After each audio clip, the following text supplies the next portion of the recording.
Hi everybody, this is Dag Spicer here with Jim Sutherland on May the 18th, 2023. Jim Sutherland is the inventor and originator of the famous Echo 4 home computer system, which came out in about 1966 or so. And we're going to be discussing Jim's life and how he came up with this remarkable idea that was just decades ahead of its time, which also happens to be in the collection of the Computer History Museum. So that's of particular interest to us to learn more about this, this wonderful invention of his, the Echo 4. Jim, welcome.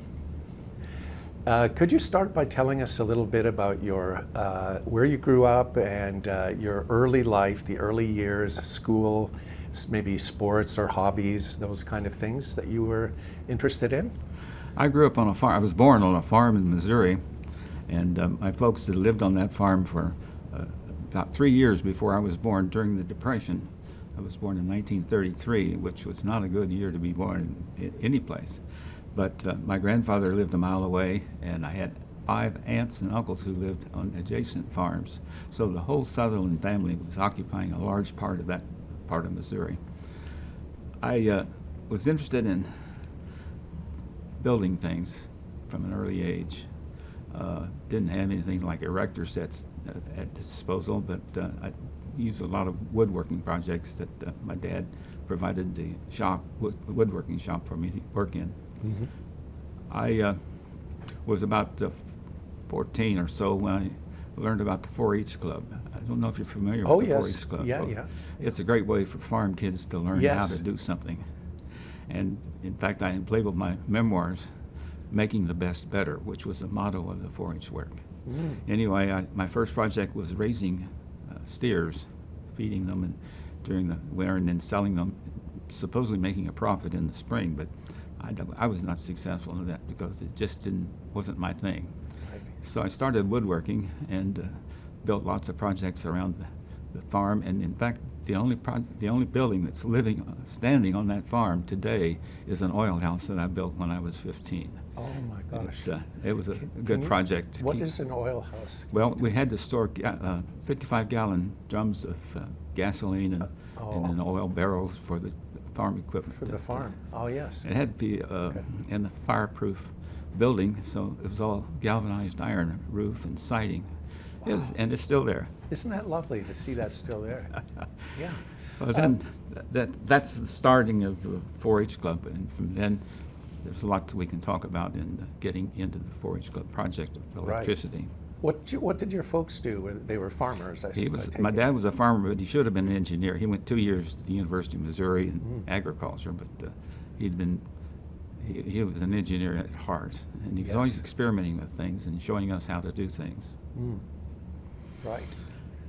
My mother was a homemaker that knew how to do everything, and she taught us. I had one brother, no sisters, and the older brother and I were students of a lot of teaching that we received. I think on a farm, not that I've lived on one, but you sure learn to be handy. And in fact, one of the big controversies now is that farm equipment has become computerized to the point where farmers can no longer maintain their own equipment, and that there was a law passed recently actually that requires the owners of the manufacturers like John Deere and so on to release the access to the farmers' equipment. So they won a minor battle there, but to be a farmer these days, you have to be almost like a software engineer. So anyway, back to the story. And how was school? Did you enjoy school? Well, it was 3/4 of a mile walking or riding a horse to a one-room country school. And I loved that and learned so much that I needed later in life. But the experience of going to a school where you have almost a tutor that's devoting all of her time to you in certain cases, of teaching you what we needed to know. We didn't have electricity. We had kerosene lamps when I was born. But a couple of years later, my dad decided he wanted the electricity, so he built a wind charger tower, 65-foot tower with a 10-foot propeller on the generator that generated 32 volts direct current. So we had a battery in the basement that would handle it during a calm day. We could But my mother still couldn't iron except on windy days. Oh, isn't that interesting? Did you use it mainly for lights at night, maybe? Or? Mainly, Yeah. And we had electric fans. And Right. had small motors that were connected to things like corn shellers and other devices on the farm. This is a really technical question, but you remember what the capacity, say in amp hours, of that battery might have been? The battery was a 200 amp hour battery. Okay. So the charger was generating probably about a kilowatt, about 30 amps at 32 Wow. volts. Yeah. So you needed that to keep the lights going. Yes, that's impressive. Then a How few years clever. later, the Rural Electrification Administration built the power lines through, and Right. we had 110 volts AC. Yes. And I had wired the house for that. And, Oh, did you? and Wonderful. it was wonderful having really true electricity. Oh, what was the first thing you did when you had access to buy? I guess you could have radios before with the A and B batteries and. Or we had stuff. 32 volt. Sears Roebuck sold 32 volt appliances. Oh, really? Yeah. That's interesting. So, but Wow. it was nice having a radio that ran more reliably on 110 volts. Was 32 volts a standard? Like It was obviously. a standard for generators at that time. Really, for 32 volts DC, and there were a bunch of appliances made to that standard. I have Wow. a bulletin that Westinghouse Electric put out called Farm Power, Oh, Farm yes. Electric Power. Right. And it shows the 32 volt generators and batteries that they provided, as well as they had the 110 volt alternating current Mhm. generators too. That's very interesting. How was high school for you? Did you enjoy that? That was good. I attribute my success in high school to two teachers. One was a science teacher who we learned a lot about science, Mhm. and the manual arts teacher who let us use all the equipment in the shop to build things. Right. So I built a Tesla coil, Oh. turned it on, wooden thing on a lathe, 3 Oh, feet yeah. long, and it was fun.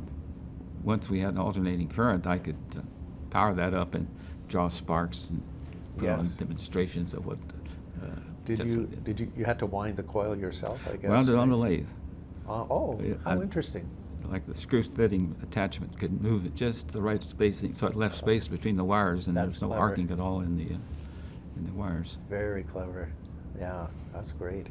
So you had both kind of mind and hand. You're interested in things of like math and science. Teachers. You were good at math, I take it, probably. I liked math. Really, It reasonably was- good. Yeah, yeah. And so just to flip back a second, I wanted to ask. That's the middle school or the earlier school you went to. Was that a one-room schoolhouse? Up to the 6th grade. Okay. Then junior high was in town. Okay. And the nearest town was? Windsor, Missouri was 3 miles away, Okay. and I had a school bus, Oh. but I had to walk a mile and a half to get it to the Oh. place where the school bus You had to was. walk a mile and a half to the school bus. Okay. Oh, that's good. So what happens in high school when you're, often in the junior and senior year, students sort of get an idea of what they want to do. Sometimes, not necessarily, but some students do. Did you have a vision of what you wanted to did. do, and if you wanted to go on into university or?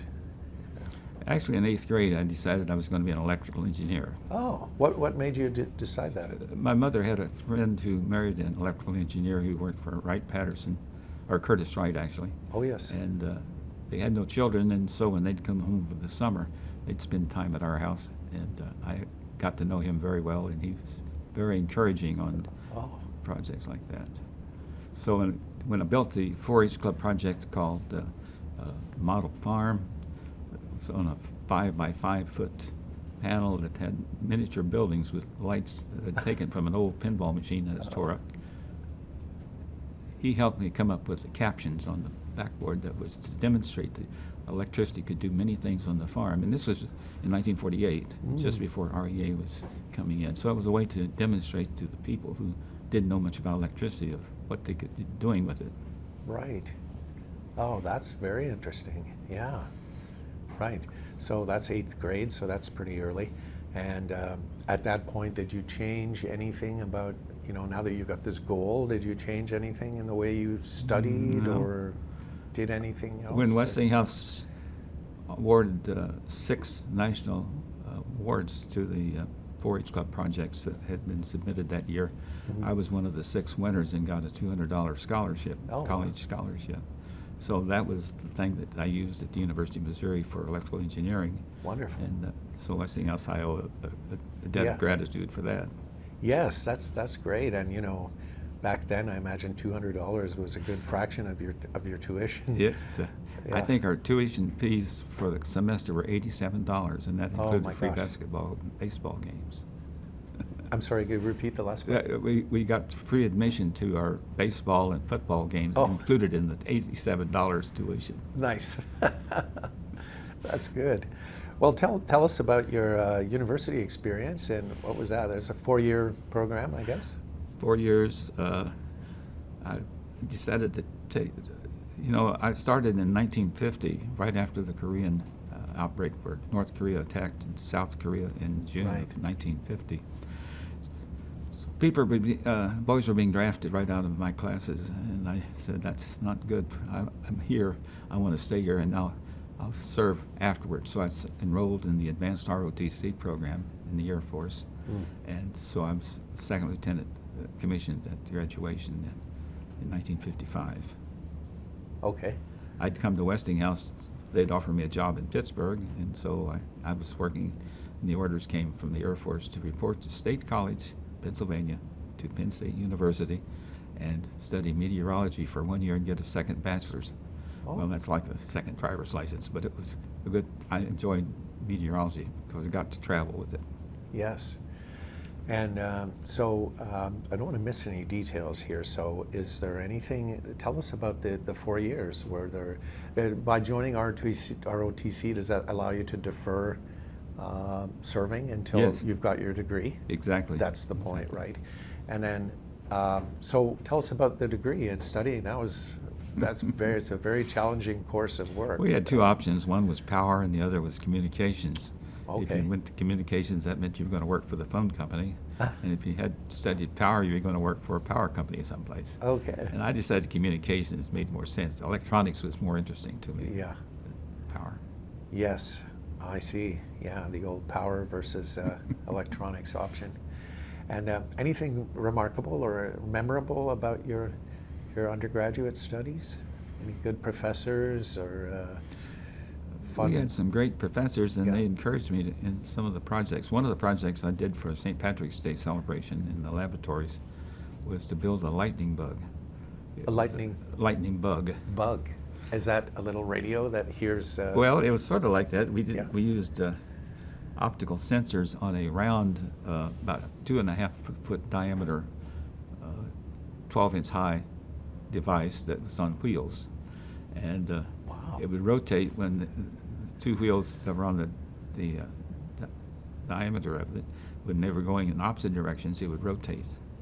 And then there was an opening in the front with an optical sensor that, actually a photomultiplier that would sense a light.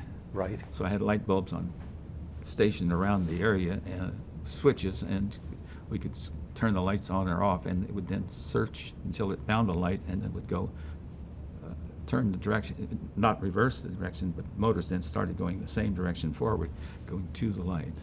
Right. And it was very successful. Wow. And I couldn't have done it with Dr. Jim Tudor, who was my engineering teacher there. And was that a senior project that you had to do? I was a junior then. Junior project, yeah. And to graduate, did you have to do a senior project or thesis or anything? Actually, it's pretty simple. Just passing calculus was the only requirement, and it took me 5 sessions with calculus to do that. I wasn't very good with calculus, but I made it through. Wow, that's great. Good for you for sticking with it. Yeah, that's really amazing. And tell us about, just on the personal side, did you meet your wife during these years? In 4-H Club work, we went to the county camp. Okay. And I was attracted to her because she could dive and swim. I didn't know how to swim a lick at the pool, but we became acquainted, and 3 years later, then we were married. Oh, lovely. Yeah. And was that just upon graduation for you? We were married the last senior year. My folks paid the expenses because the previous year I'd had 2 roommates. We had a three-bedroom room that we rented. Yes. And there was a problem. The landlady didn't like all the noise we were making. Okay. And so I went to this. I was working at the state fair, and these 2 roommates visited me there, and they said, "We've got a problem because we can't stay with the landlord anymore, and we're looking for another place, and finding a place for 3 is almost impossible." And he said, "Why don't you just get married?" So Ruth was working at another building in the state fair at that time, and so I asked her, and she said, well, if she could transfer all of her credits of home economics that she had accumulated at a state school, Right. she'd go to university with me. And so Oh. all 90 credits transferred. Wow. Fantastic. So 68 years of marriage. And Oh, she passed away about a year and a half ago. right. Yeah. Oh, that's lovely. Well, yes. And any kids yet? Yeah, Or we had, when- when I was in the Air Force, our Year first 4. baby was born Right. in 1960. Right. And, I was looking at the pictures of Echo 4, I think from the Pittsburgh Gazette. Is that it? Yeah, that's the when, one. When you're in the basement and the 4 kids are there. And Jay is just such a little sweetheart. He's so little. It's really cute. So anyway, we'll get to that. All right, so we've graduated university. We're married. Don't have kids yet. What was your first job? Was that Westinghouse? Yeah. And like I say, In the Air Pittsburgh. Force. Oh, I'm sorry. Yes, you went And- to the Air Force. Yes. Tell But us that about was a big surprise when the orders came that I was to go to Marietta, Georgia for my first assignment as a weather officer. Right. And we spent a year there. Okay. Of course, we had the baby then. Our first baby was with us then. And then later I was assigned to Morocco, City Slimane, Morocco. There's an air base in there, which I spent time at the weather center. Oh, wow. And then we moved to Madrid, Spain. Ruth was right along with me all those times. Wow. And we got to enjoy international travel. Mm-hmm. And that got us started. You know, we traveled to 68 countries and 7 continents That's while lovely. we were married. And Yes. it was some good memories. Amazing. So when you're in the Air Force, is that a 2-year? 4 years. Oh, it's a 4-year thing. So you usually, often anyway, as far as I know, you're moved every 2 years, roughly, Usually, in the yeah. military.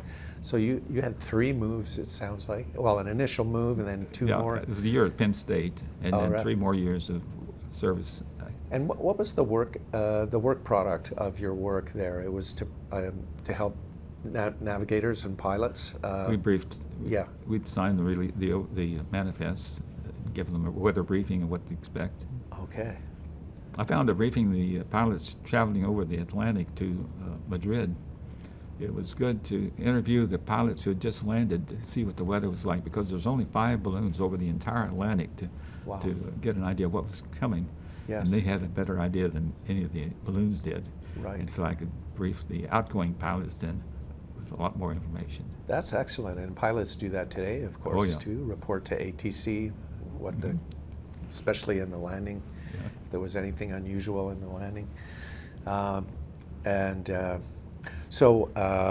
Did you use any computers, by the way, in your generation of these reports? Like, how did you? What No was the computers. information source of it? I'm sure the Air Force used punch cards. They had probably Yeah. IBM. And I remember seeing the first photocopy from a Xerox machine in Morocco. One of the planes crashed on takeoff and had a nuclear weapon on board, and so Yes. weather had to come up with the prediction of where that radioactivity was going to go. Oh my gosh. And we had several texts that helped us draw the plot of where that was going to be. And I remember seeing the results that we'd drawn up, plotted, and printed out on a Xerox copy machine. Right. First time I'd ever seen it. You know, the old mimeograph was Yeah. a terrible thing, and stencils were terrible, but this was really great. Mm. And was that from a weather satellite or these balloons that you're like? Where are they getting these map? How do they find out Well, where? we had to take the wind directions various altitudes that we had from balloons that we at our base. Okay. So we knew locally what the weather was, the effects of that weather on the radioactivity. Fortunately, as I was driving to work for an afternoon shift, there were a lot of cars leaving, and all the Moroccan workers had skipped out. They knew when they saw that smoke cloud going up that they didn't want to be around. They were smart. But the weapon never detonated, of course, right? No, we didn't have any problems because Yeah. But was it at Las Palmas? Is that the name? No, this was at Sidi Slimane, Oh, okay. Morocco. Okay, right. And what do they call those? A broken arrow, I think, when a bomb is. Well, they atomic try, bomb I didn't hear anything about It's that. happened a few times anyway. I didn't hear about it. But so that's very interesting. And did you acquire any skills doing that you could use later on, or that were helpful in any way? Traveling was about the only Traveling. skill that we learned. We loved Morocco. It's a good Oh. place to travel. Yes. And then Madrid, we made a lot of day trips around Madrid How often would you travel? About every year? Once a year you'd go? every week. Every week? Oh my gosh. Yeah, with working shift work, you have some days that are pretty long. And Oh, I see. that's Yeah. good. Right. So you have a good chunk of days off as well. Yeah. Yeah. Great.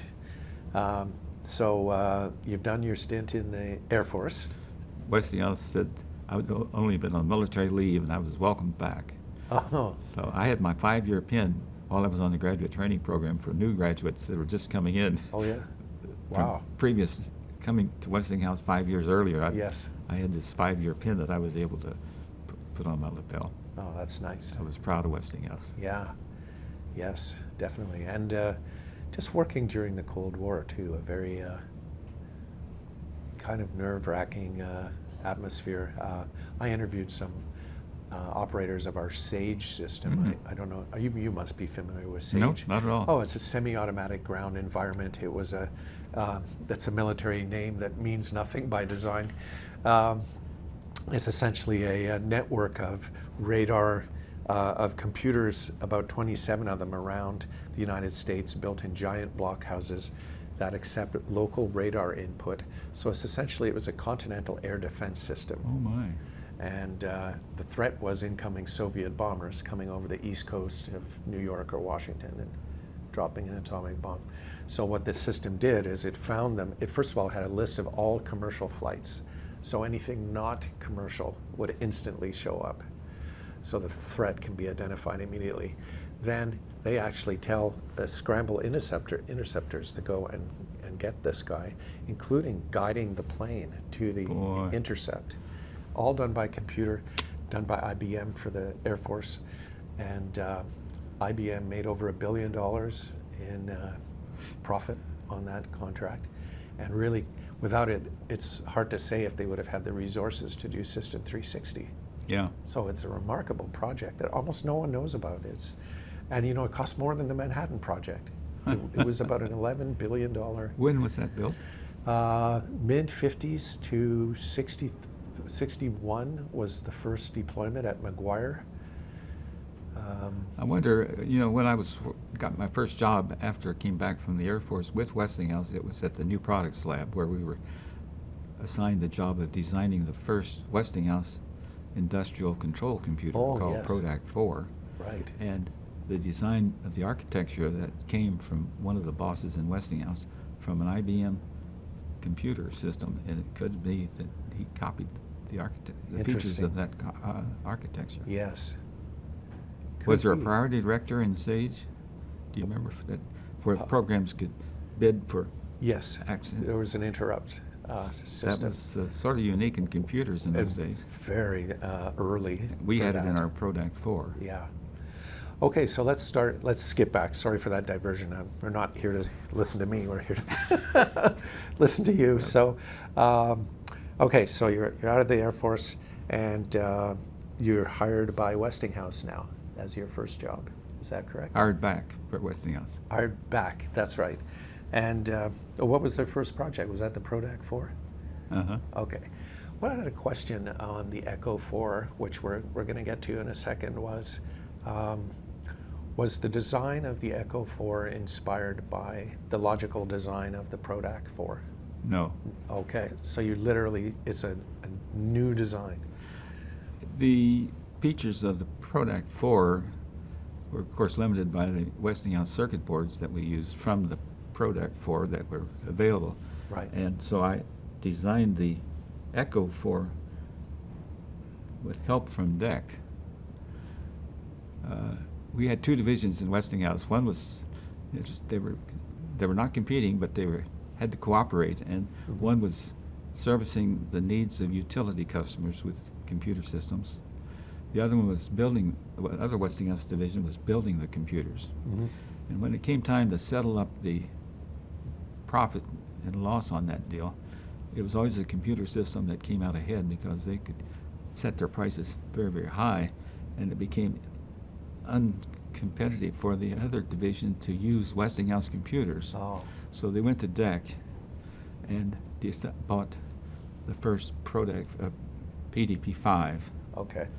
And I was assigned by Westinghouse to go there and learn how to maintain it and how to keep it. When we put those things in Westinghouse cabinets, we had to be able to maintain them. So I was in charge of the engineering that we would do at Westinghouse with the PRODAC PDP-5. And so a lot of the features that I learned about in the PDP-5 I used in the PRODAC IV, such as registers in memory rather than in the hardware. And, Interesting. Okay, so let's say how many years were you at Westinghouse before the idea for the Echo 4 occurred to you? And before that, tell us about the PRODAC 4 that you used. Well, the design team started in '60 and worked for 3 years on the prototype, and it was of the PRODAC IV, which we called the PRODAC X, and it was then shipped to Seaborn, to a power plant that was just starting up, and they said, we got to have that computer, and we knew it wasn't ready, but it was shipped anyway. Management decided to ship the PRODAC X prototype to Seaborn. Well, that meant a year later it was all shipped back to Pittsburgh and dumped on the floor, and that's how I got access to it in '65. Okay. Now, '65 then was the first year that I really had to think about what we could do with those scrap circuit boards after having the experience of going to Maynard to learn the PD5. Right, the architecture and the way it's designed, yeah. So I spent a year designing the PRODAC IV and building it and then programming it, and the programming took a lot longer than a year. Okay. The PRODAC IV, help me understand, was it actually a shipping product at one point, or was it just one? We designed it. I think. I remember the drawings occupied rolls and rolls of Westinghouse drawings, and a group in utility group in East Pittsburgh decided that they were going to make it out of reliable NOR elements that they made in East Pittsburgh rather than in Buffalo. I'm sorry, reliable which element? The NOR elements, the NOR. Okay, not NOR OR. gates, yeah. NOR gates. Right. And Westinghouse management said you got to use Westinghouse NORs built in Buffalo because they've had experience with the 4449 using those elements. But along came a guy with a cost suggestion. He said, I can save you money if we cut notches instead of drilling the holes in those little circuit boards for the NOR elements. Turned out that was a lousy idea because you couldn't make a reliable NOR gate by having B notches for the resistors. Soldering was okay for a while, but it was weak. And they then went ahead and compounded the problem by potting them in epoxy that expanded with high temperature, with the temperatures. Right. So it might work good for the first 20 seconds when you started it, and then you'd have to go around searching for the bed. Right. So anyway, they decided to use the exact same design that we'd shipped to Seaborn and build it out of East Pittsburgh NOR gates. Okay. Shipped it to Texas. It ran reliably for years and years and years and never failed. This is one of the things that really impresses me about process control computers is that they just last forever, if they're good. I mean, yeah, they're there for their service life is in multiple decades often, and in fact, wasn't there So just to go back, the PRODAC IV was... There was only one. There was shipped. one, and it shipped to Texas. Texas. And Fort Worth. Oil refinery or? Power plant. Power plant, I'm sorry if you said that Turbine. already. Yeah. And tell me why the first batch of boards was returned, because they had a bad experience with the system, I guess, and returned it to you? The customer said, got tired of paying Westinghouse to repair this system that was always intermittently failing. I see. So the manager of the computer systems group said, we'll ship a UNIVAC computer, just like we've been shipping to the controlling steel mills, but we'll use a different kind of input-output connections for the I/O. Okay. And we call it the 580. And that 580 then was used to replace the defective circuit boards that came back to Right. Westinghouse. Now that's very interesting. You specified a UNIVAC. Was that unusual for Westinghouse to specify a...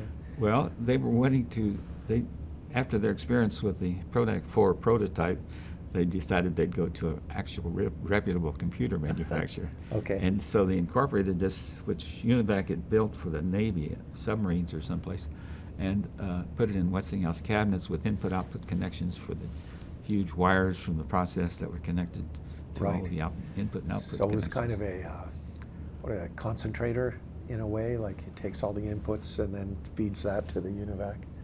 Yeah, Yeah. it was the input-output system for I wonder if UNIVAC. the computer you're talking about is the NTDS, the Navy Tactical Data System. It could be, I just don't know. I don't recognize that name. It was a shipboard computer, one of Seymour Cray's designs, actually, done by UNIVAC. You remember the Rand. circuit boards in it? They're very small. They're About like 4 inches? Yep.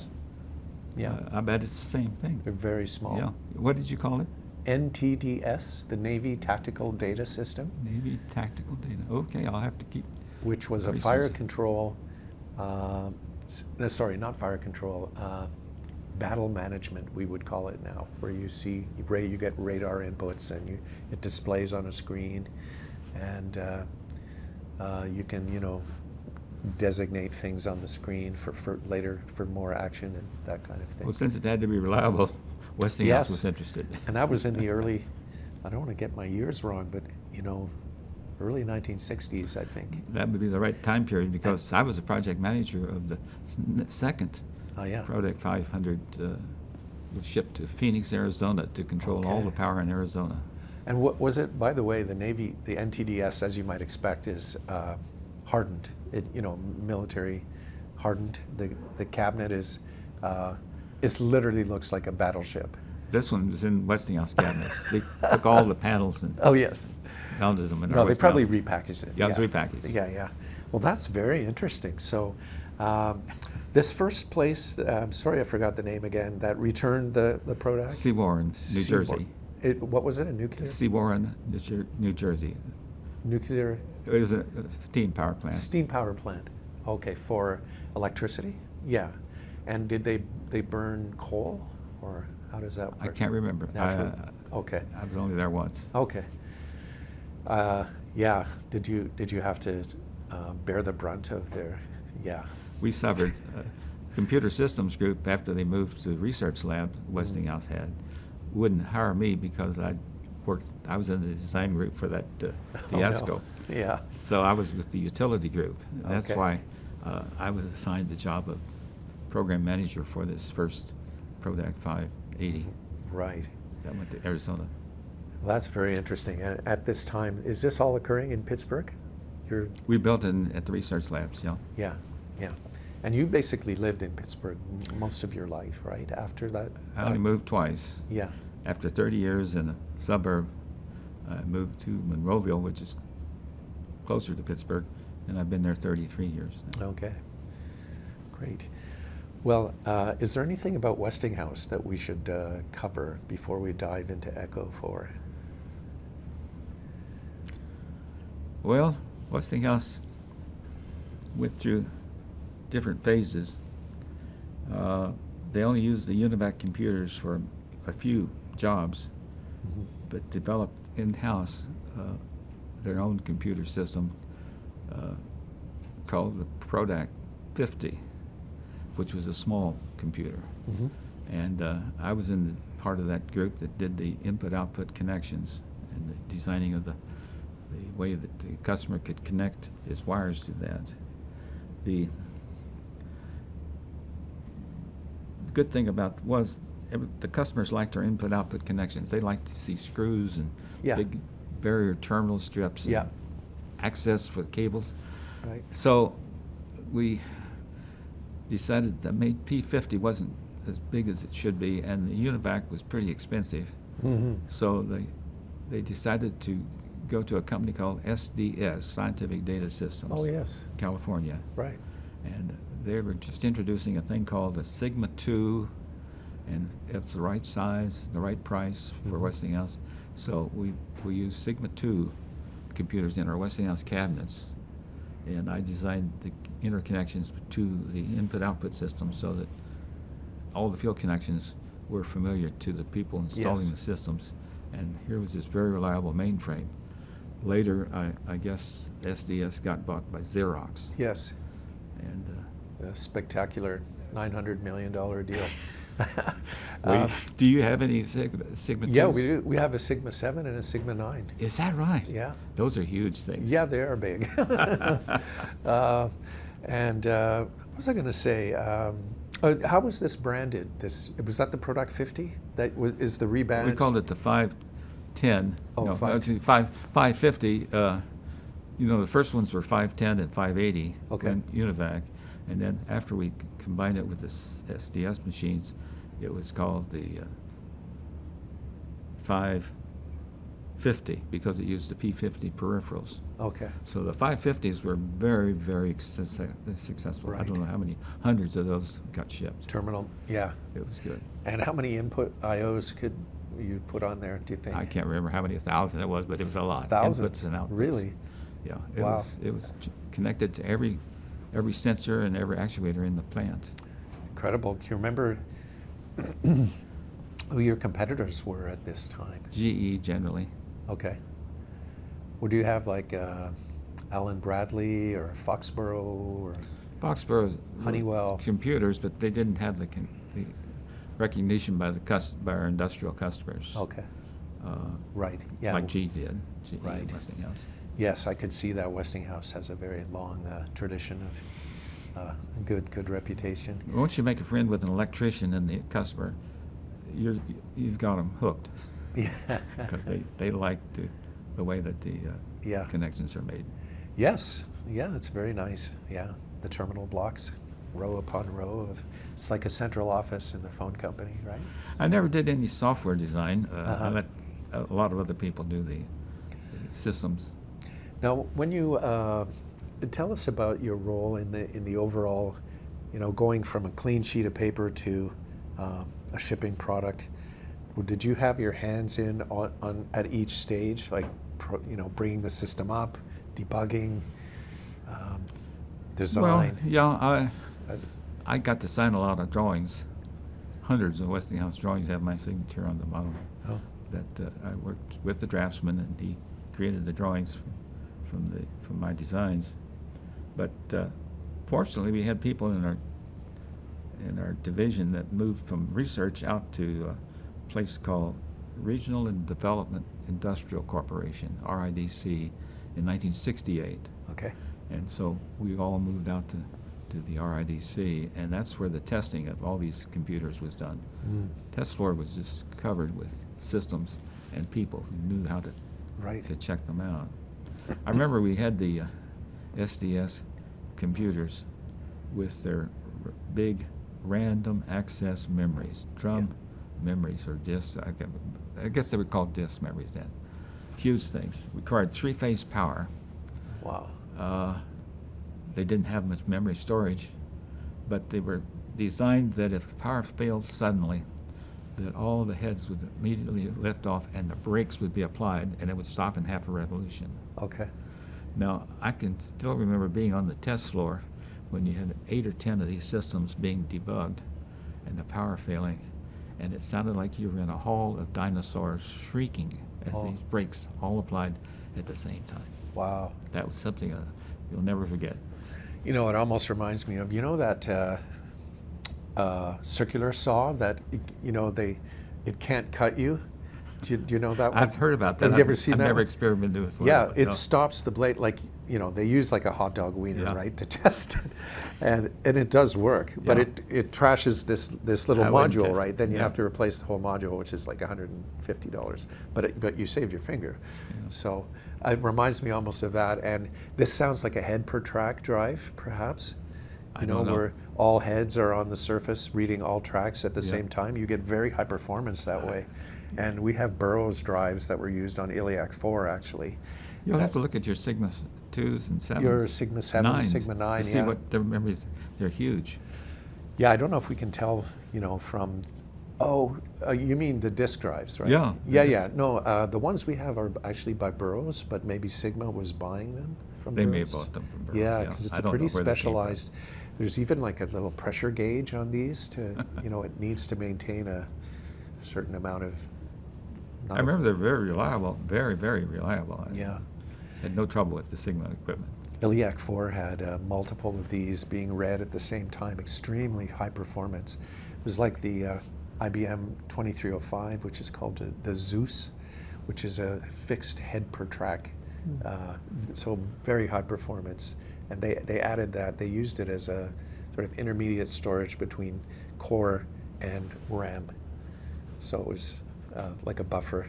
Was there contact or were they flying? Yes, flying heads. Flying heads. Yeah. Yeah. Anyway, sorry. Yeah, we can. We'll try to find one of those drives in the warehouse. They're kind of fun. Yeah. Let's see. So, okay, let's talk about Echo 4, which is Okay. the most amazing thing that you've probably done, Yeah, besides but- having 3 great kids and And a wife who and a was a home lovely wife. economist. Yes. Ruth had a lot of ideas about how she thought that computer would help her job made easier. Yes, I was reading a lot of what she was writing. It's really charming. And I included a lot of it in my blog, actually. I don't know if you remember that. Oh yeah, 50 years Yeah, later. Yeah. So, okay, let's talk about Echo 4. What gave you the idea?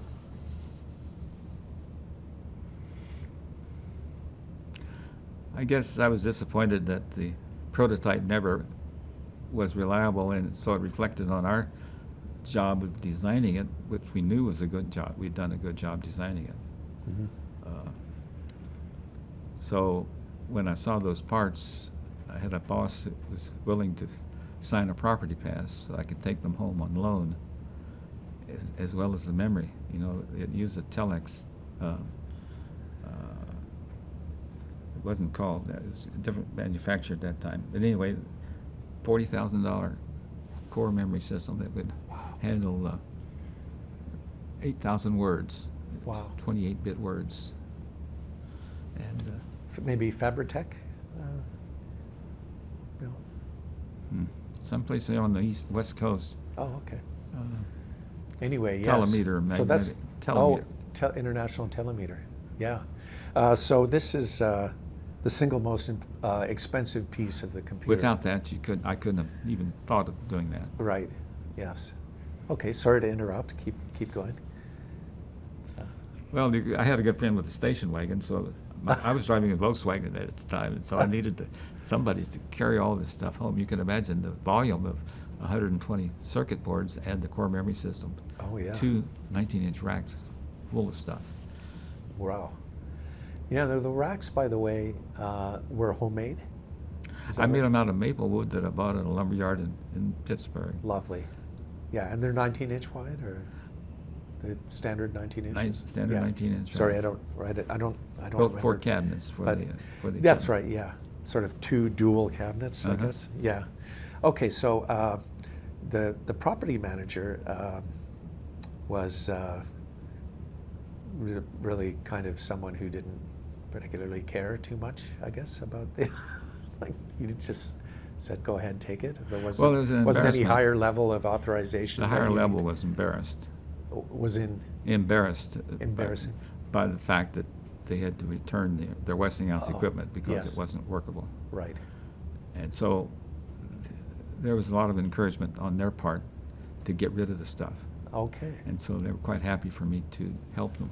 Got it. Thanks for explaining that. Okay, so you kind of had an implicit go-ahead from the company. So if it hadn't been for that unknown guy in Buffalo, New York, who worked for Westinghouse, who got an award for notching those holes, I wouldn't be sitting here. Wow, that's amazing. Okay, so where did you get the station wagon from? Did you A friend to another engineer. Yeah. Who, during lunch hour, we were able to carry all this stuff home. Wow. And what was Ruth's? She didn't think it was a good idea to have this stuff stacked in the dining room, but she was willing to put up with it for a while. And then gradually I built the cabinets and moved it all to the basement, to the game room. Okay, yes. Now, did you have the cabinets up in the living room or just the boards? Just the circuit boards in the pile. Right. It had metal cages, I think 16 boards in the cage. Card cages. Card cages. And they all moved all that to the basement when the cabinets were built. Tell us about the technology. Was it DTL or RTL or something else? Just transistor technology? I guess RTL would be the closest. Diodes are too expensive, they thought. And so they built NORs instead of NANDs. Yeah. But as long as you weeded out the bad guys, we were okay. NANDs, I think, would have been a better thought, but since they weren't making NANDs in Buffalo, Westinghouse management says we don't want to use them. Right. Got to use whatever's coming out of Buffalo. Why would NANDs have been a better choice? Well, they're more reliable for one thing. At the and time. faster. Oh, okay. They'd have been faster. The diodes would have been a lot faster. Right. So it's not a logic reason. It's a no. AC characteristics reason. Right. Kind of thing. Yeah. Okay. Great.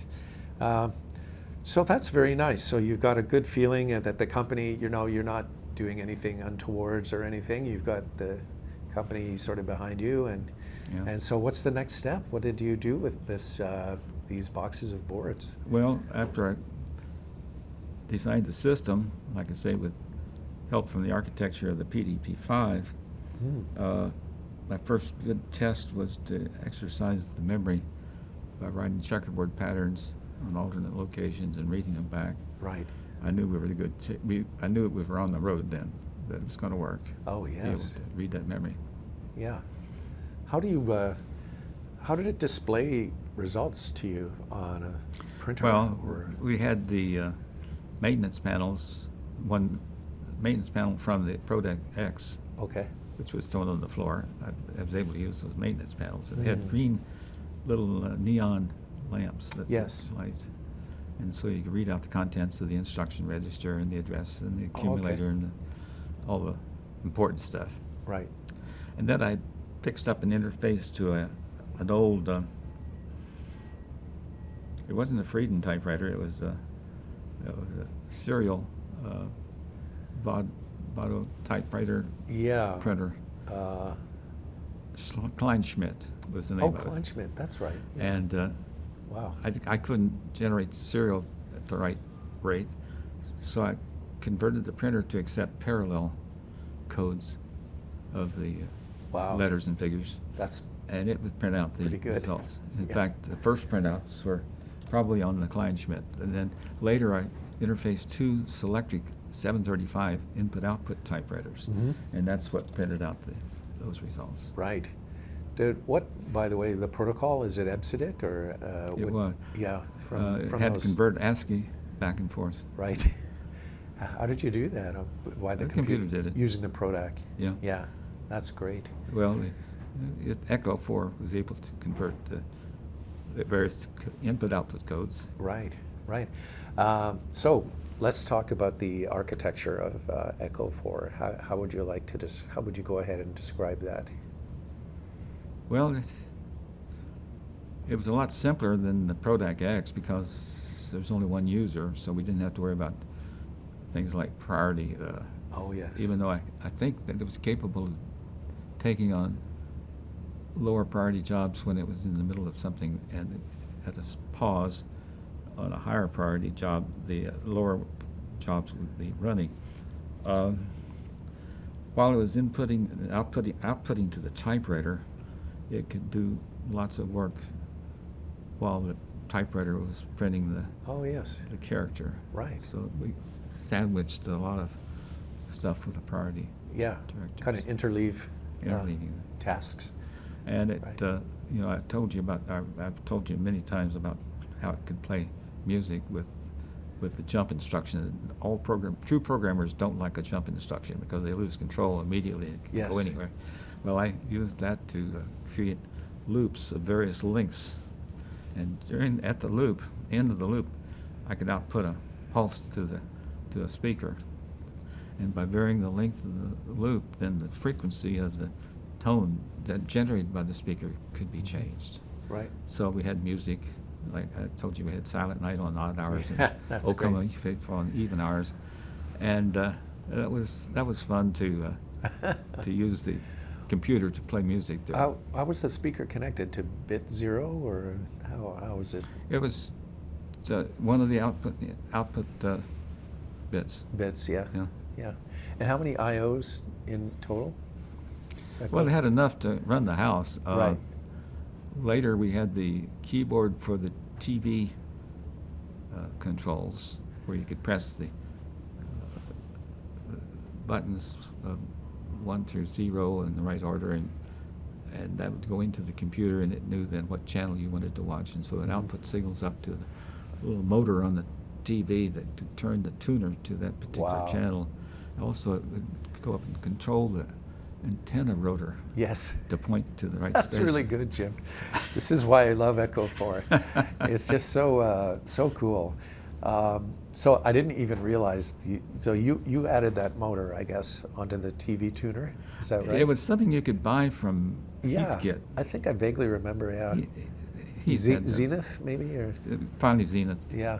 But early days it was the They Heathkit. used those ultrasonic controllers. I don't know think. how they. Yeah. They didn't use. I used wires. Oh, yes, right. So that's great. Wow. Yeah. So let's step through the different functions of Echo 4. Okay. So the TV, we just discussed. You could punch in what channel you wanted to watch, and the TV set was in the family room. It's or actually in the family room. Yeah. in the family room, and it would automatically change the channel, select to the desired channel, rotate the antenna for maximum signal, Uh-huh. and you're all set. Yeah.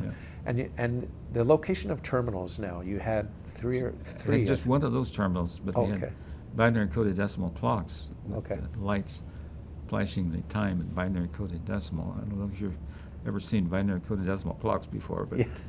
we had 1, 2, 4, 8 Yes. for the seconds, minutes, and hours.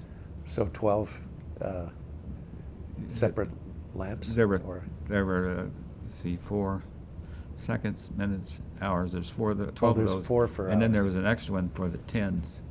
Didn't have a 24-hour system, so I see, there yeah. was one like 10 that.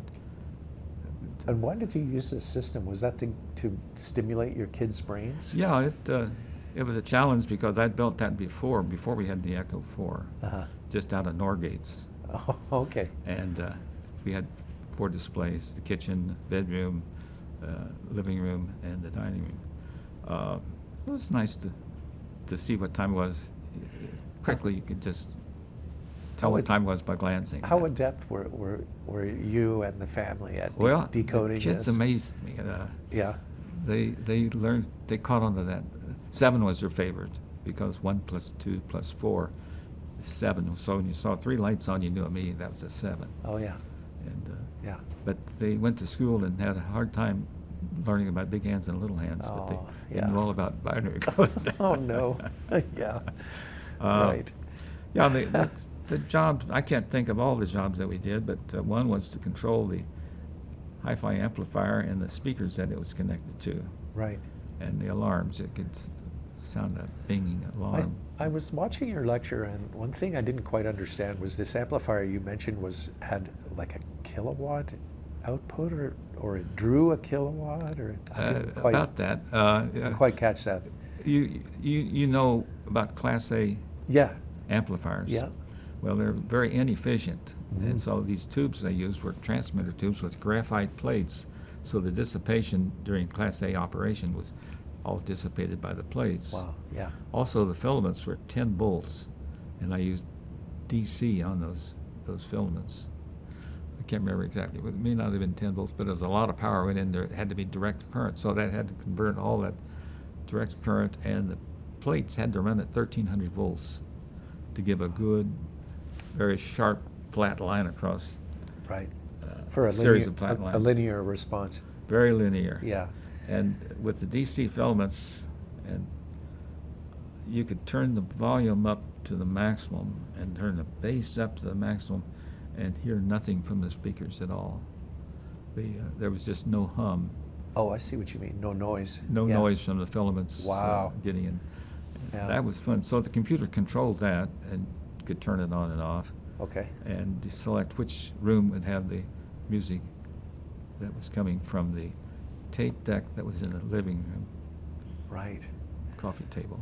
One thing I noticed in this era, 60s, mainly 60s and 50s, there was a lot of interest in building in built-in systems in people's homes, like built-in stereos, built-in clocks, Yeah. built-in appliances.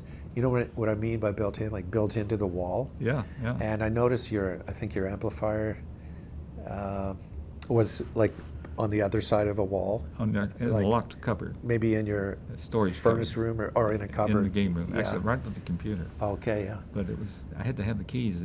Right. With Well, kids, I didn't want to have them oh on the my gosh. 1300 volt power supply. Yes. Oh my goodness. Yeah. So, well, that's surprising. I've never heard of an audio amplifier with 1300 volt plate currents. But was it just You the should have seen the characteristics. I it- plotted the characteristics of those tubes. And amazing? it's just Is that just because what you had on hand, these tubes, or? a friend of mine in Long Island, New York, who had a antique radio museum in his home, Oh, wow. wanted that amplifier and power supply, so I gave it all to him Oh, interesting. many years ago. Yeah. So it's gone. Mm. And you had a record player, I suppose? Yeah, we had a record player that fit into the coffee table with a spindle that you could take out and stack up records on this record player.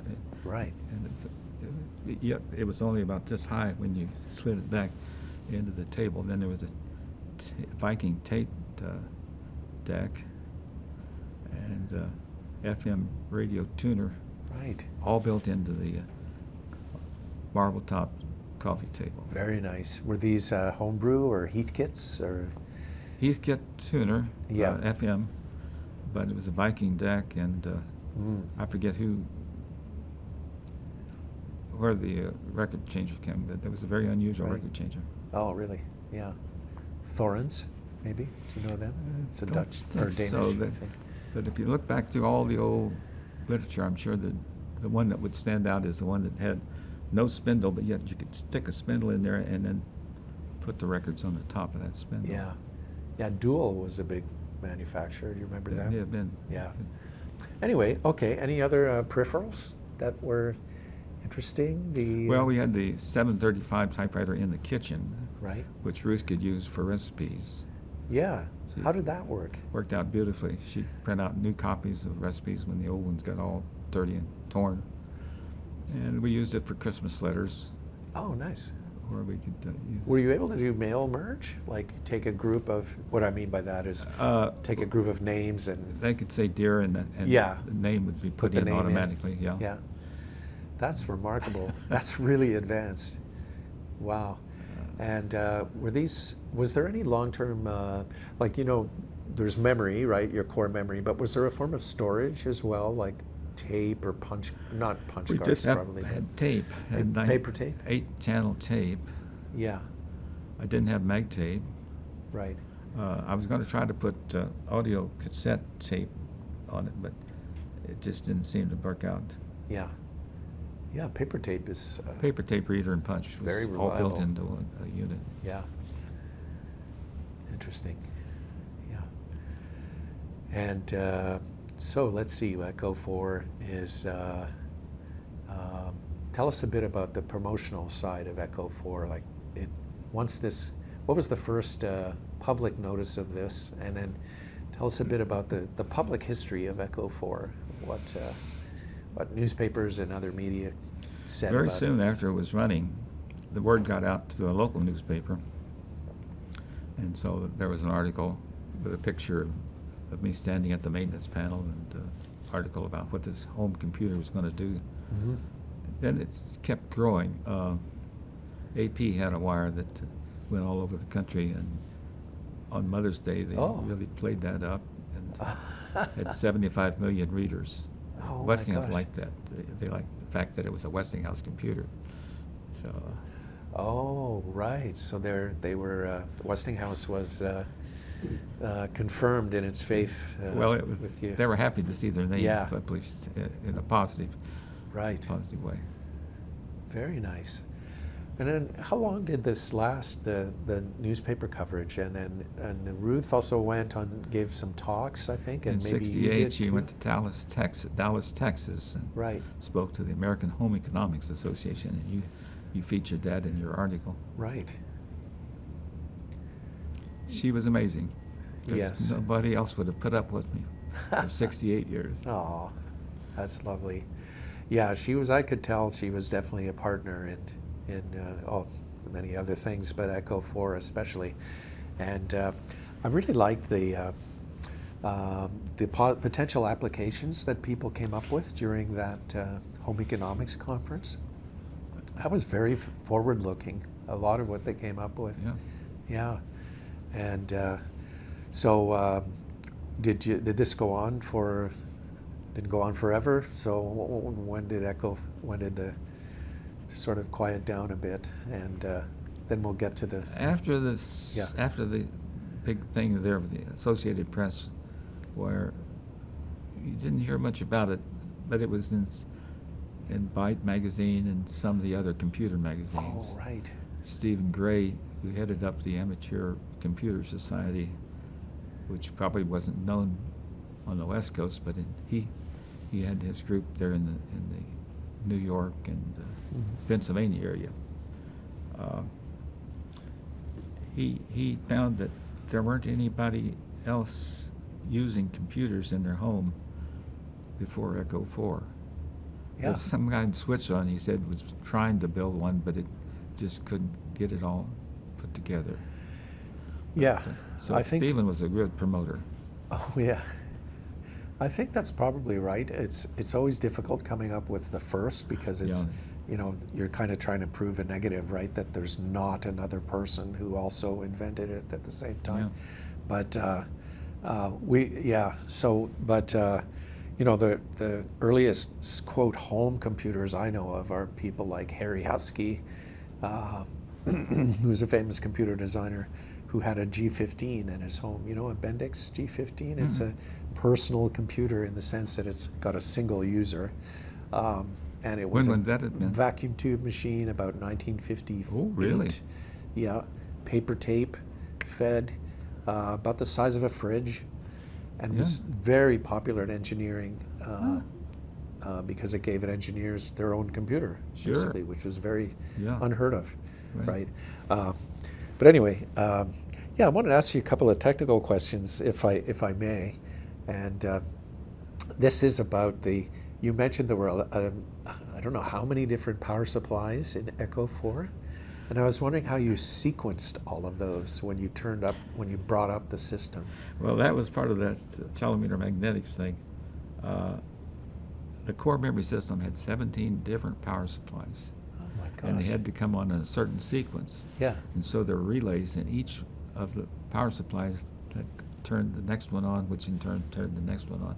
So when you heard all these relays clicking, it, like I say, it sounded like a bunch of Kyber rifles. Were there delay elements between the relays so that it would give it time to settle? The power supply had to charge up enough to get enough voltage to pick up the next relay. Oh, I see, yes. So it was maybe a half a second or a second between. Right. Now, one thing I'm really interested in is in the instruction set and how you came up with that. Because that's wired into the machine, right? So at some point you had to make a decision, like, what am I going to choose as the instructions for this? How did you do that? I guess I looked at the old PRODAC X instruction set and just took out the ones that I didn't need to at the house. But there was one case where, as I was writing programs, I could see that this one instruction was not being used and wasn't able to be used. I forget what it was. But I said it'd be nice to have one that would be increment the program counter and jump to a location. I think that was it. And it would allow me to do some things that I needed to do. I was very satisfying there at home to make that change in the instruction set. Yes. Great. And have it implemented in an hour or two. Yeah. All the programs were converted. That's incredible. Because I knew at work you could never take that step. Yeah. It would always, you'd have to communicate to an awful lot of people, and it would be impossible. Once that instruction set was published, Oh my gosh, yes. nobody else would, you could never change it. Yeah, exactly. So it's very satisfying. I can imagine just being able to, I don't like this instruction. I'm gonna, was it a diode matrix that decoded, a diode decoder that just decoded the instructions? Or No. do you remember how that worked? It was all done with NANDs. Oh, okay. Or NORs, Yeah, all in the logic. right. The instruction decoding. Yeah, Yeah. Great. Tell us about the programmer's desk, the things that are on that. I don't know where that desk came from, but it was a desk that Ruth probably brought home from someplace. And we painted it and put a white top on it. And that's where the tape deck was, and the Kleinschmidt printer, and the keyboard that I built out of a IBM Selectric typewriter. You know, you mentioned EBCDIC. Yeah. I wanted ASCII. So I took all the keys off and didn't do the mechanical encoding that was built into that machine. Okay. And put micro switches under each key. Oh, I see. And then with diodes, generated the ASCII codes. Wow. So we could sit there on that IBM keyboard and generate ASCII codes that went into the computer. That's remarkable. Yeah. Wow. I thought initially you just converted EBCDIC to ASCII in the machine. Well, that was initial. That was when you still had to output it that way. Yeah. Oh, I see. Okay. But not on inputs. Right. With this fix. Wow, that's labor of love. All those little micro switches. Oh my gosh. Yeah. So tell us how Echo 4 was used in terms of duty cycle. Excuse me.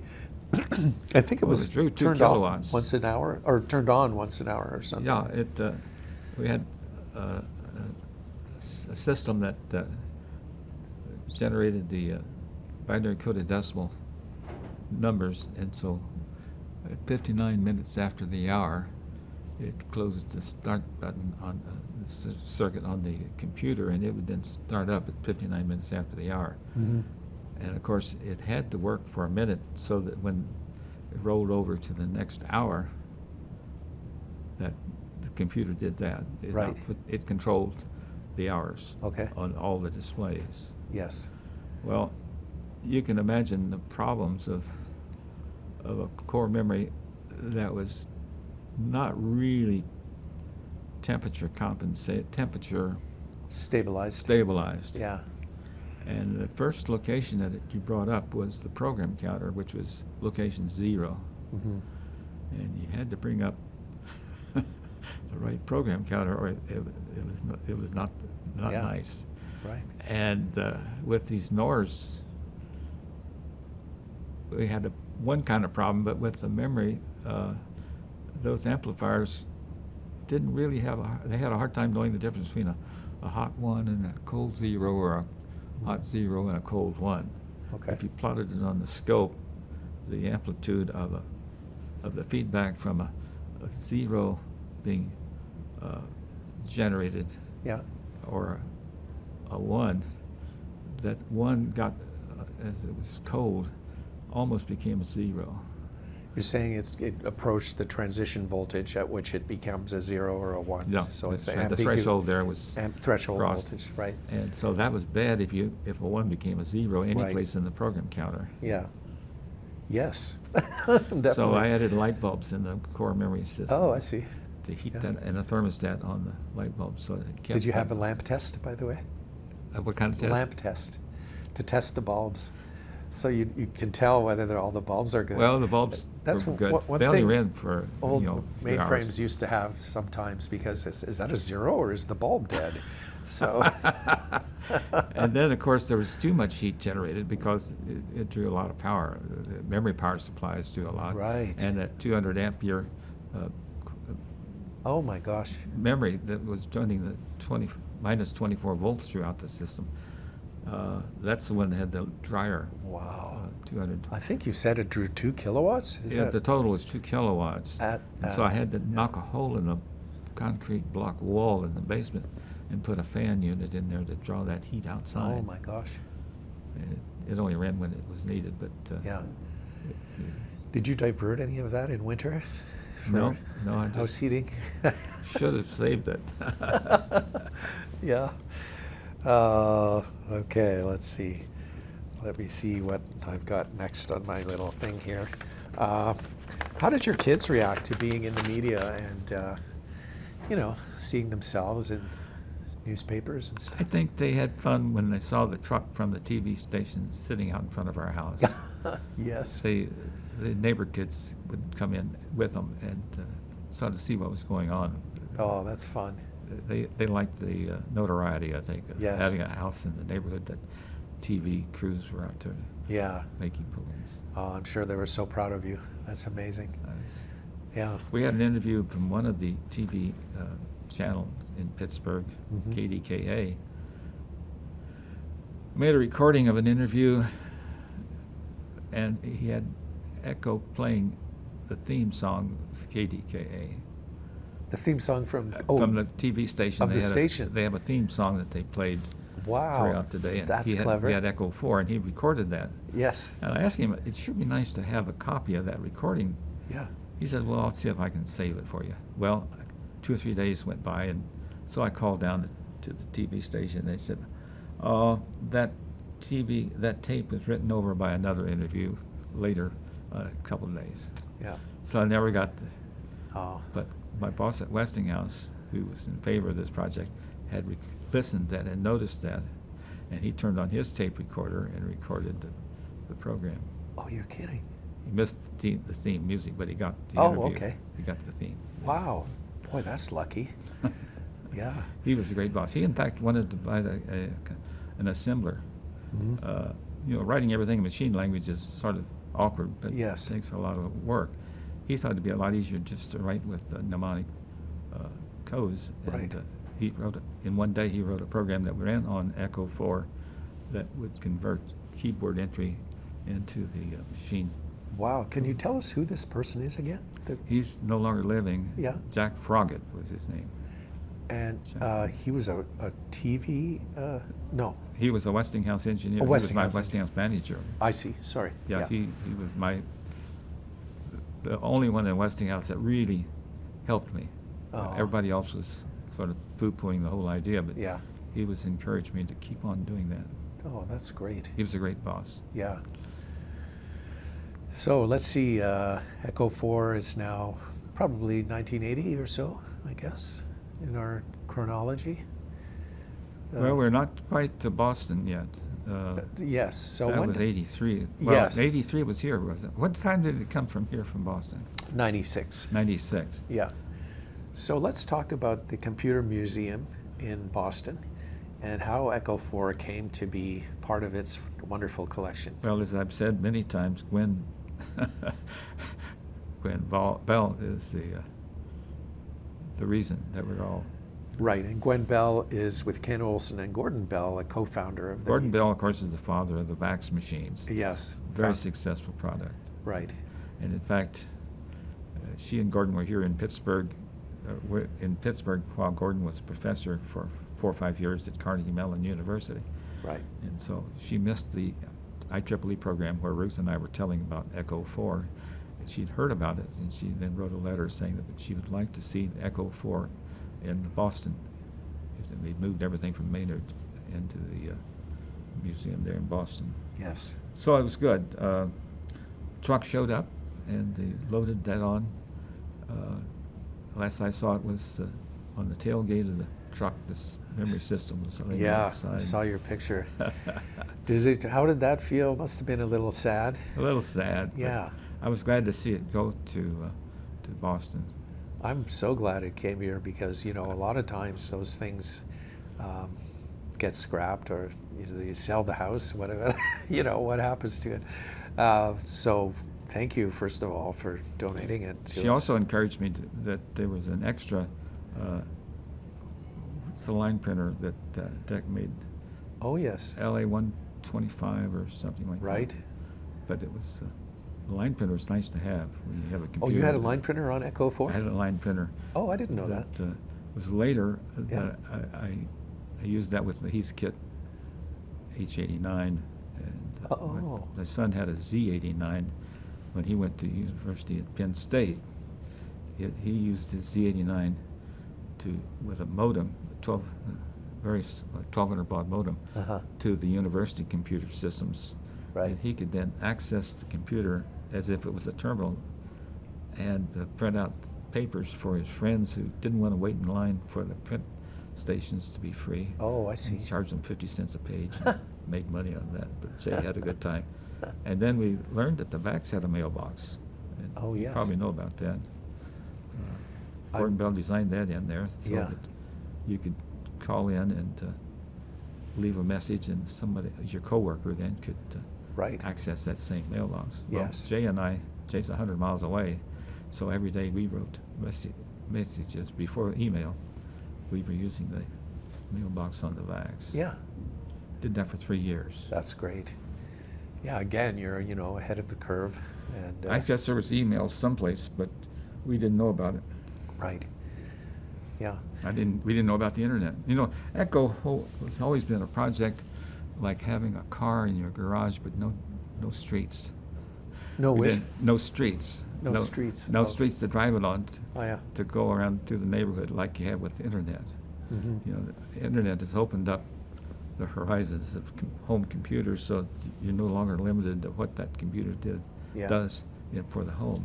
Right. And that has some good features and some bad features. Yeah. Well, computers in the home have been part of science fiction for decades, you know, probably over 100 years. Robot butlers and computers in the home for recipes is the classic application, you know. By the way, I see, just as we wrap up, I notice you brought a couple of things with you today. Would you like to show us what you brought and give us a little explanation?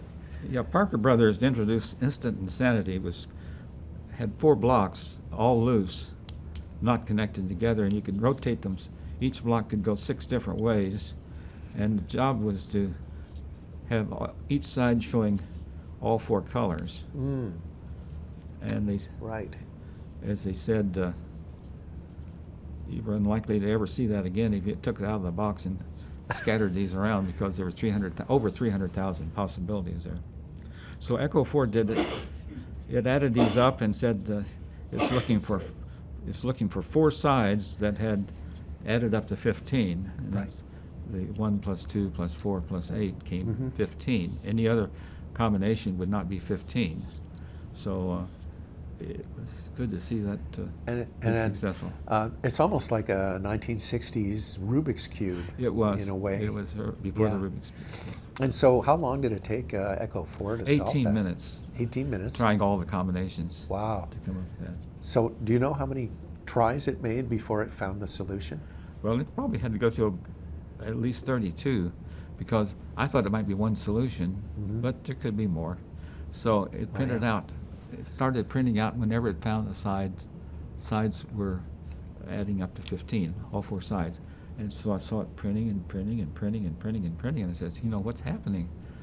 Well, it was looking at it from 4 different ways. Each one of them it thought was a new solution. So that was 4 of the solutions. Then it started rotating them. Every block in here was turned Right. upside. So that was another solution, because all the numbers then were turned upside down. Yeah. So Are those glued together? I've got a piece of tape on the Oh, you got sides. tape on them. Okay, just wondering. But they do spin around, right? Oh, yeah, Yeah. these are individual cubes. Right. Yeah, yeah. Each of them with 6 sides, and there's I've even forgotten the algorithm that I used that went through and tested every combination. Did you do any major work? Like, for example, you worked on this land registry project, correct?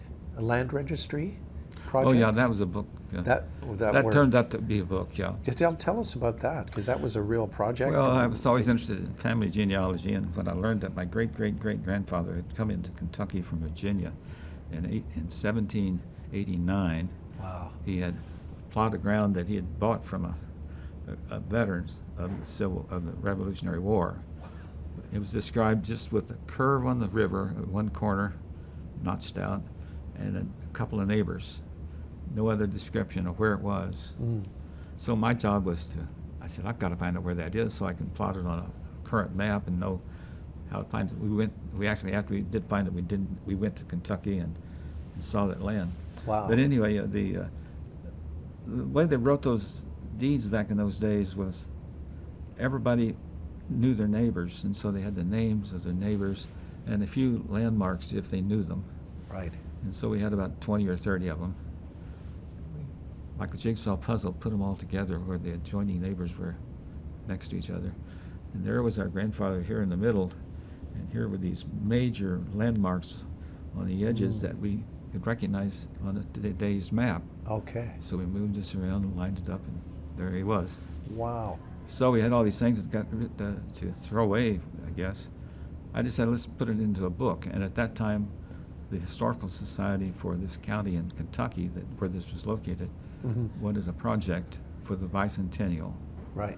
And so they took it and had it published and printed. So what was the book? Was it maps or tables, or how does It showed the survey analysis, how many acres each one of them was, and a plot. Okay. Showed the plot. Wow. And Echo 4, you used Echo 4 for that? Echo 4 did the compiling of the words, Wow. numbers and stuff. The actual numbers were created by the computer at work. I brought the tapes home, and Echo 4 then read the tape and created the pages. Oh my gosh. It was about 400 pages altogether. Right. And the later project, of course, was to read all the microfilm in Louisville, Kentucky, for the state of Kentucky, for all the land grants, which we alphabetized. Oh my gosh. And in those days, they didn't know how to spell it very well. They used a lot of biblical names, and yes. they were good. There was Yeah. Benjamins and Josephs and stuff.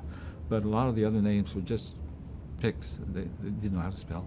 Yeah. And the guy on horseback going through there, gathering up the information so that they could create a tax list at the end of the year, wasn't really as careful as he should have been. And so from year to year, there'd be changes in the way they spelled the names. Oh yes. So it was a big challenge to take this little Heathkit computer and analyze, I forget how many 100,000s of records it was. Yes. And rationalize the misspelled names and have them all grouped so that they came out together. Also, wouldn't it be challenging to go by a 200-year-old map or whatever it is, because the geography might have changed, the river could have moved, right? And the rivers changed. Yeah. But you were still able to... I was still able to do it. Wow, that's great. Amazing.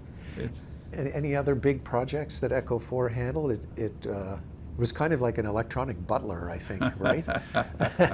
And then well, I wonder if you use it for, like, did the kids use it for schoolwork, for example? well, I have this project here that we did on Echo 4. Oh, great, yes. Ann came home saying her science teacher wanted to know what 2 to the 72nd power was, because they were studying fruit flies and said that if they multiplied every 30 minutes, they wouldn't know after several days how many could it be. And so she Can you couldn't hold do it that by up? hand. Hold that up to the camera? Yeah, that's great. And Thank you. So we had Echo 4 do it, and it added up these numbers. And later, when Jay was, her younger brother was in school, he wondered how wide he could do it, what the widest number he could have. Oh, yeah. And it turns out that our typewriter Platin was only wide enough to do 2 to the 209th power. Wow, that's still pretty good. I knew we were in deep trouble when we found that the teacher was asking for more than 2 to the 36th power, because I think that's where DEC's handbook stopped. It had a page of up to this far. Oh, yeah. So all these were in the DEC, Digital Equipment Corp. Oh, fun.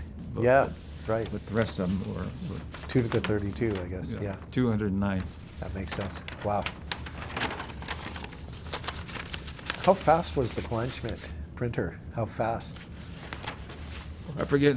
Like 10? It wasn't very fast, it's maybe 15 characters per second. Okay, yeah. It's essentially a teletype, right? Yeah, about the speed of a teletype, Yeah. maybe 10. Yeah.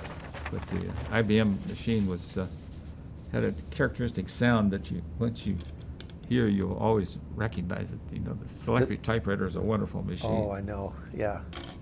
They're really, I think they're in the Met, you know, the Metropolitan Museum of Art, because they're iconic, both in terms of beautiful design, you know, mechanical, industrial design, and then the mechanical design inside is beautiful. Yeah. We used to use audio tape recordings with my parents who lived in Missouri. We were in Pennsylvania. Right. And we had little 3-inch diameter mailers that Yes. we could send back and forth. That Echo 4 then printed the labels Oh, I see. automatically. We could easily just peel off a label from Echo 4's printout Yes. and drop it in the mail. Oh, that's handy. And when you did foreign letters too, your family mailouts, would the printer do the labels as well? It could do the labels because it had enough memory for that, but that was just about it. Okay. You know, with 8,000 bytes, well, it had 8,000 half words, 15-bit words. And so you're sort of limited in what the memory can do, but we did it. As far as bringing the machine up, did you have to boot? Was there a boot sequence you had to follow?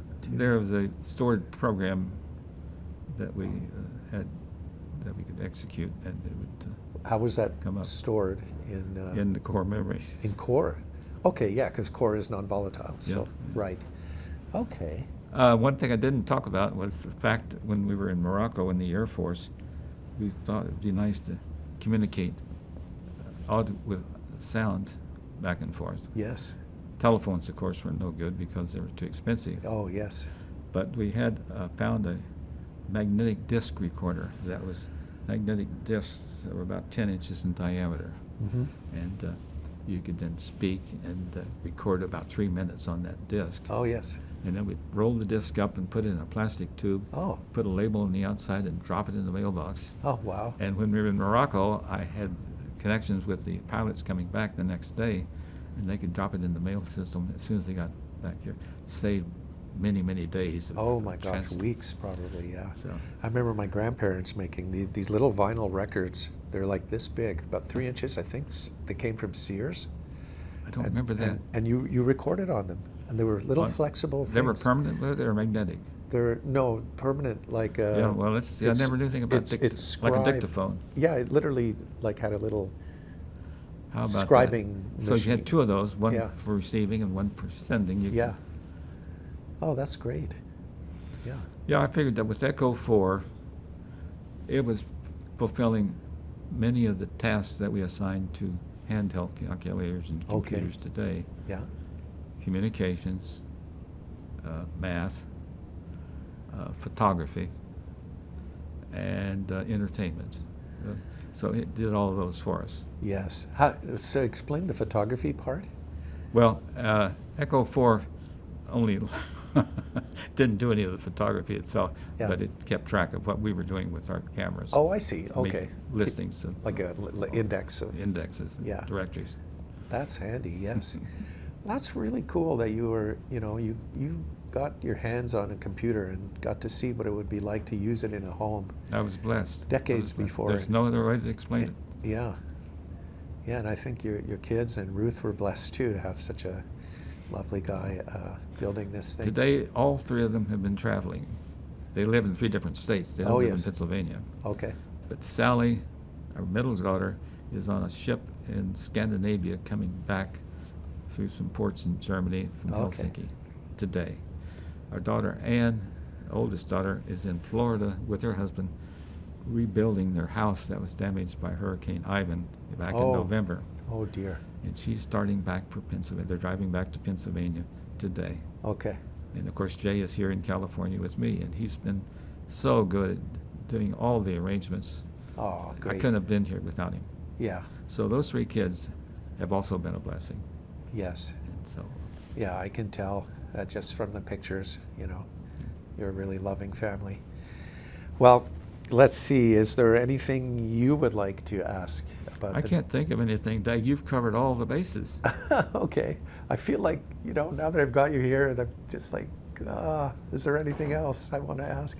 But anyway, I guess we'll just leave it at that.